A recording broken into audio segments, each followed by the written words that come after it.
E olha, gente, são 11 horas e 31 minutos. O líder do Hezbollah, Sayed Hassan Nasrallah, faz nesta sexta-feira o seu primeiro discurso desde o início do conflito entre Israel e o grupo terrorista Hamas em outubro.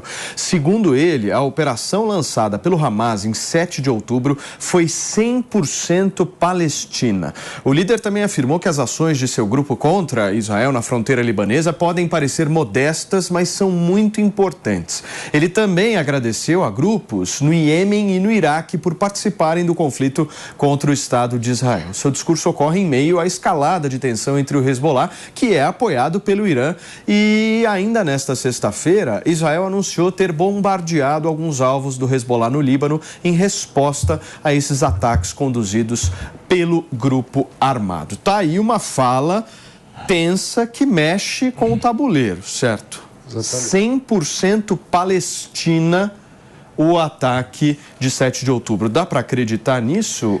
Ele está tirando o corpo fora, né? Ele claramente, que é o grande Nasrallah, o grande líder do Hezbollah, que é realmente um grupo importante, um grupo terrorista importante em termos de armamento, um grupo forte, principalmente dentro do Líbano, está tirando, quer dizer, nós apoiamos, mas não me mete nessa, né?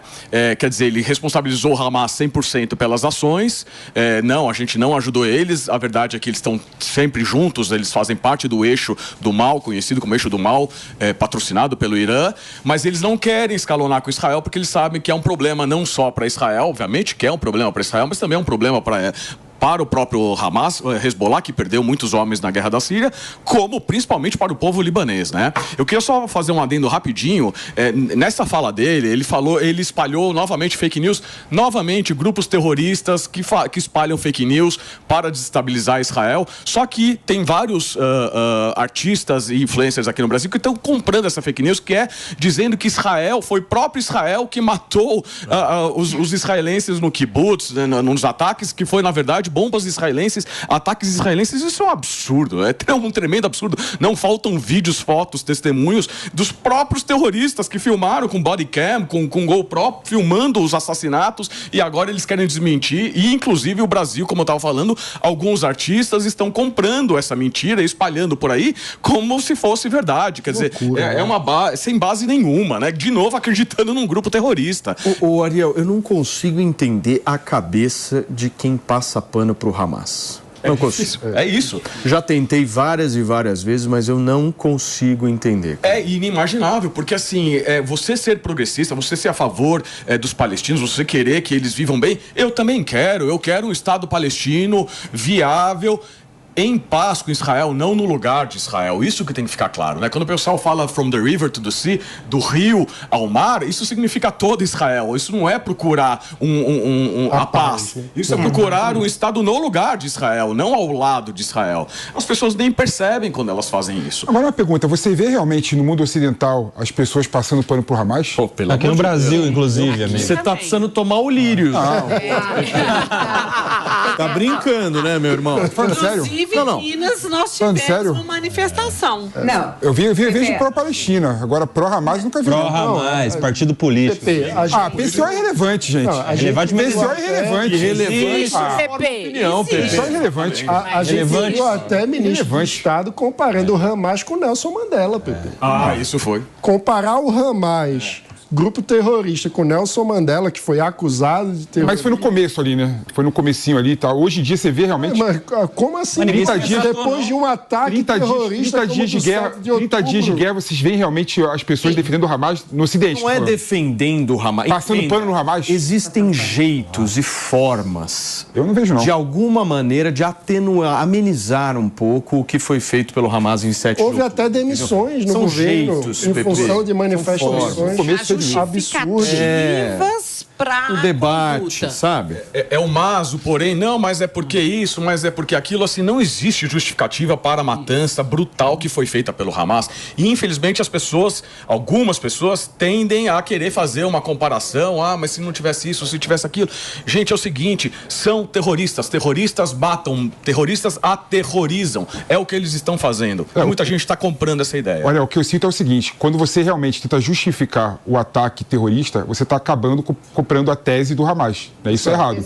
Inclusive a liderança da ONU no Conselho de Segurança da ONU, quando ele tentou justificar, falou que o Hamas atuou no vácuo de Israel.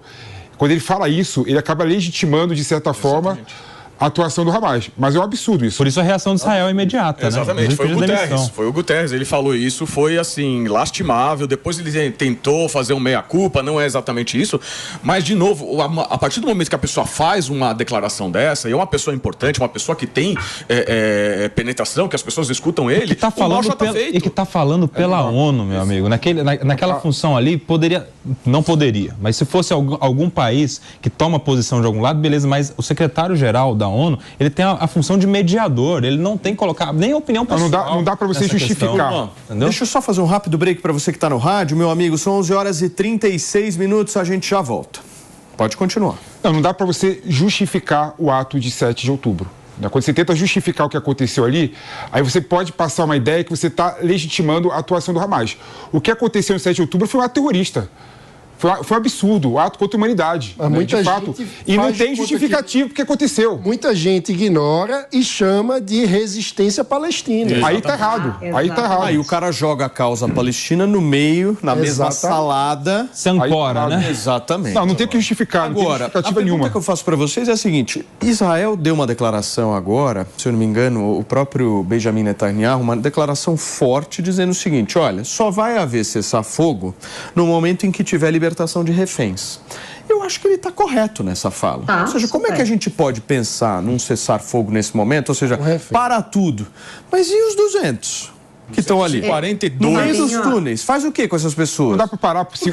Não, mas o PP, quem está pensando em crise humanitária, sem sombra de dúvidas que há proporções, nós estamos falando, sei lá, de 14, 15 mil pessoas hospitalizadas contra 200. Mas vida é vida. Você não pode olhar para uma vida e falar, olha, essa daqui é mais importante do que essa. Vamos discutir crise humanitária, vamos falar de reféns também, certo? Ou não? Não, sem dúvida, a gente não sabe as condições que esses reféns estão lá. E, de novo, quem iniciou isso foi o Hamas. Quer dizer, nada disso estaria acontecendo se não houvesse o ataque brutal do dia 7 de outubro. E tem uma questão, vida é vida e fogo é fogo, porque é cessar fogo só do lado de Israel. Até agora as sirenes estão tocando lá em Israel. Significa que o Hamas não cessou fogo, não. Eles continuam. Se não tivesse o Domo de Ferro, o sistema de defesa israelense, seria genocídio do povo de Israel. Como é que a gente confia? Eu fico pensando o seguinte, o quanto essa equação é difícil, né? Como é que se confia num grupo desses para fazer algum tipo de acordo de cessar-fogo?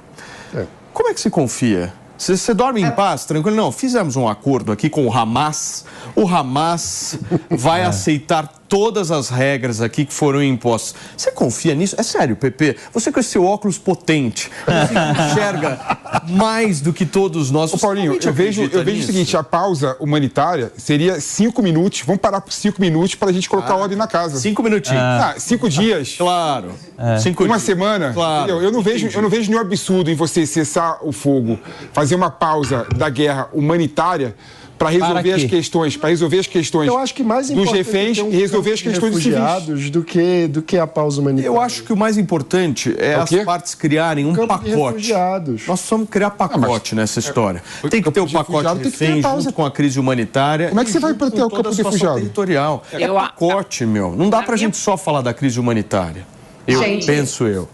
Não se pode, não se pode falar de cessar-fogo sem falar sobre os reféns.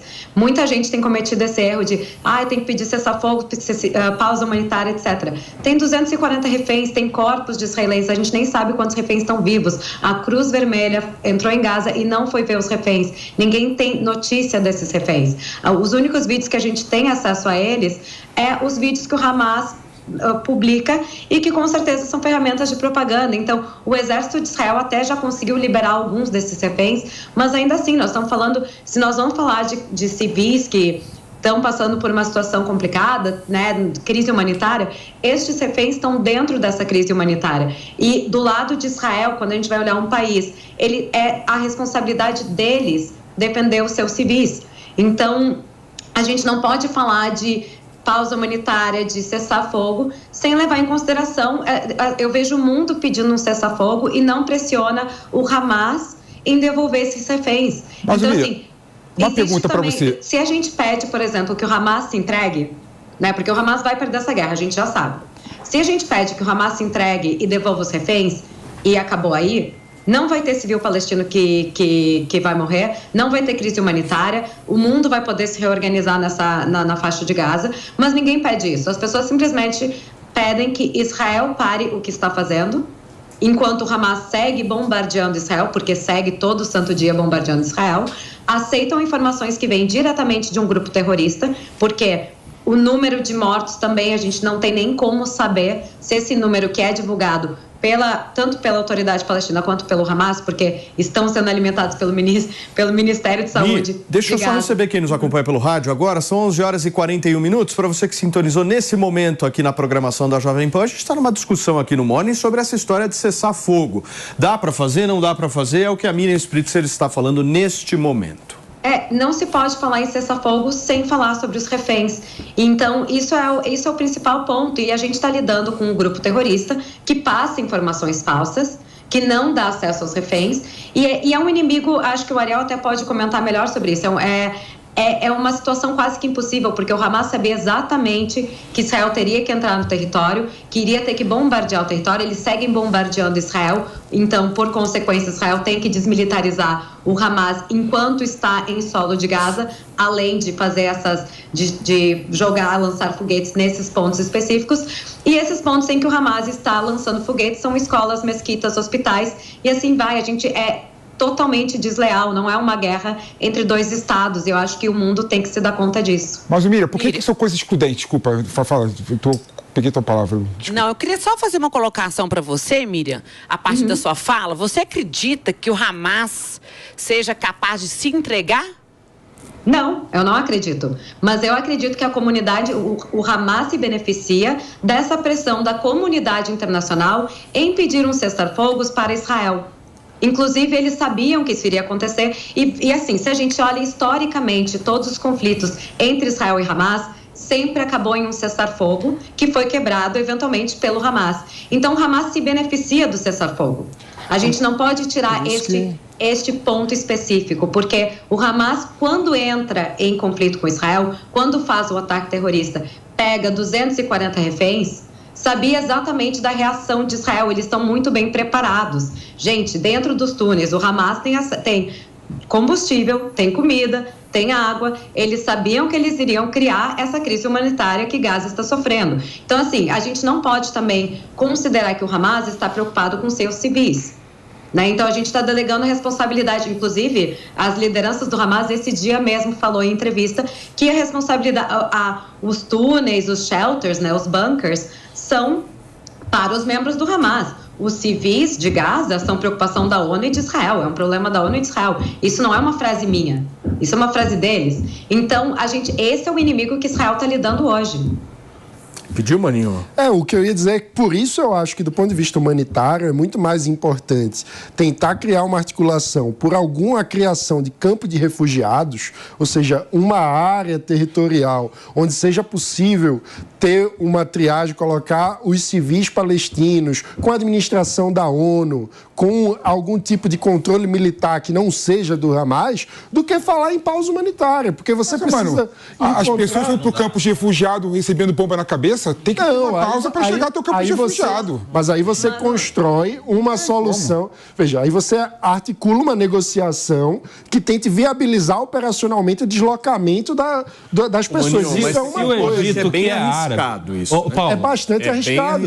Mas o meu ponto é o seguinte, é preciso encontrar uma forma viável de minimizar o sofrimento dos civis. Na minha visão, não pode ser simplesmente o cessar-fogo que entrega o poder ao Hamas. Exato. Então, é preciso ter uma articulação com algo que faça algum tipo de solução provisória, pelo menos, que seja o deslocamento da população civil para uma região que não seja controlada pelo Hamas e que seja segura. É o que Israel vem pedindo desde o começo, né? Ele está alertando a população, como eu falei ontem, de perder o fator surpresa, está alertando a população civil, vá para o sul, se proteja lá no sul, que lá está entrando água, lá tem energia, lá tem acesso. Inclusive, Israel pediu ajuda aos países europeus, americanos, que levem navios hospitais para ficarem ali justo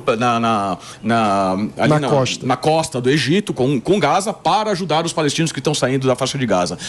O corredor humanitário é importante, eu acho que é importante. Só que para isso eu tenho que combinar com os egípcios. Entendeu? Fala assim, egípcios, vocês vão abrir, porque assim, claro. A gente tem um monte de gente que tá precisando sair, que quer sair, só que se o Egito não libera, não tem corredor que se faça, entendeu? E tem porquê eles não liberarem. Eles têm motivos para não liberar. Eles têm motivo, porque eles têm medo, eles têm a Irmandade Muçulmana, que é o pai do Hamas, e que eles têm muito medo que entrem lá e que façam tudo que tá fazendo em Gaza. Se o Egito, que é árabe, não acredita na pureza de um corredor humanitário que vai passar só civis que precisam de fato de uma atenção, imagina quem mais vai ter essa credibilidade, né? Não, é um corredor humanitário que vai dar tudo certinho, o Hamas vai respeitar e não vai se infiltrar, por exemplo, a ONU ou outro país, ou aquela ideia do corredor humanitário pro próprio território de Israel, que eu acho que é inviável, enfim. Se o Egito não aceita, ninguém mais aceita, meu amigo. A questão é essa. Fala, Pepe, o que foi que você tá bravo? É impressionante como o Nelsinho até tem um pouquinho de preconceito. Larga do meu pé. Se o Egito que é árabe não aceitar o Hamas, é porque o Hamas, porque a Palestina vai ser usada como fuga também do Hamas. Uma coisa que eu não concordo e que eu não compro essa narrativa. Não tem essa possibilidade? Claro que tem, óbvio que tem. Isso vai ter, isso é natural, claro. Então não é impressionante. Vão fugir, como deve estar fugindo agora o pessoal do Hamas com dupla cidadania. Nessa abertura do Egito também. É o custo que tem que se pagar para ter um mínimo de humanidade no momento de guerra. Está na conta. Ponto. Agora, uma questão que eu não consigo comprar, eu não consigo entender a narrativa, Israel fala que que não vai cessar fogo até a liberação de reféns. Por que ele não pode cessar fogo e negociar a liberação dos reféns? Porque tá recebendo bomba todo dia. Ingenuidade, né? Cessar fogo dos dois lados, Nelson. Cessar fogo dos dois lados. Tá acreditando que o Hamas... dos dois lados. Esse teu raciocínio, ele parte de um princípio. Você confia na palavra do Hamas. Esse é o seu problema. E o Hamas... Esse é o seu problema, meu querido. O máximo... Você confia no Hamas. Para a liberação dos reféns. Ele vai tentar. Esse que é... Como é que se senta numa negociação com esse tipo de gente? Então o que vai fazer? O que vai fazer, na minha humilde avaliação, é o seguinte. Óbvio. Que vai ter que negociar com o terrorista para liberar os reféns. Ela precisa ser vista. Mas a sociedade como um todo tem que olhar essa guerra como uma guerra que não é simétrica. Não. E a gente precisa moralmente, e aí eu estou falando da questão moral, olhar para a resposta de Israel e dizer: nós precisamos apoiar o fim do terrorismo naquela região. Perfeito. É isso aí. É isso que a gente tem que fazer, Existe uma frase antiga em inglês que fala assim, Israel cease, falando sobre ceasefire, Israel cease, Hamas fire. Quer dizer, o Israel para, né? Ele cessa, só que o Hamas continua atirando, e isso historicamente sempre aconteceu. Mas olha, com isso você vai ganhar narrativa. Você vai assim, eu cessei o fogo por um momento para articular a liberação de reféns, e o Hamas está tirando fogo. Adianta ganhar narrativa e poder sucumbir. É importante. Israel tem que ganhar a guerra militar e tem que ganhar a guerra política também. Morrer com moral, morrer com narrativa. O fato é que quando tem esse cessar-fogo, o Hamas acaba se rearranjando, se preparando novamente. Por 4 dias. Sim, infelizmente sim. Eles estão...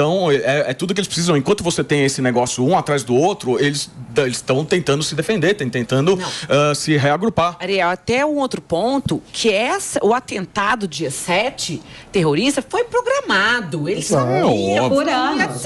Lu, o que está acontecendo agora já está no plano, minha amiga. Eles prepararam várias armadilhas. Quem foi pego surpresa foi Israel. Exatamente. O Hamas atuou de forma proposital, deliberada e planejada. Isso aí. Então, E, gente, a reação estava na conta. Fala, Mi.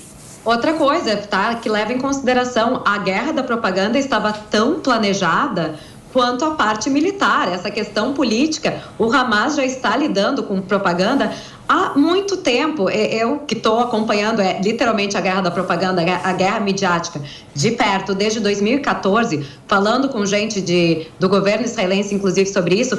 A gente sabe que tem todo um sistema de propaganda de redes sociais, de influenciadores, inclusive de jornalistas que estão ali, que ficam na mão do Hamas. Então é muito complicado a gente pegar a informação, olha só a doença, tá, gente? Tem cartazes, eu moro em Nova York, uma das maiores populações judaicas fora de Israel, tem cartazes de reféns por quase todas as ruas. Todos os cartazes de reféns, onde você passa, independente do bairro ser maioria judaica, minoria judaica, tem cartaz de refém, e todos os dias tem alguém que vai e arranca o cartaz de refém. O que leva uma pessoa a arrancar a foto de uma criança que está desaparecida? Então, tem gente que acredita que isso, e eles falam, é propaganda sionista, é mentira do Estado de Israel. Então, existe uma guerra midiática tão grande que tem gente que realmente acha que o dia 7 de outubro não aconteceu.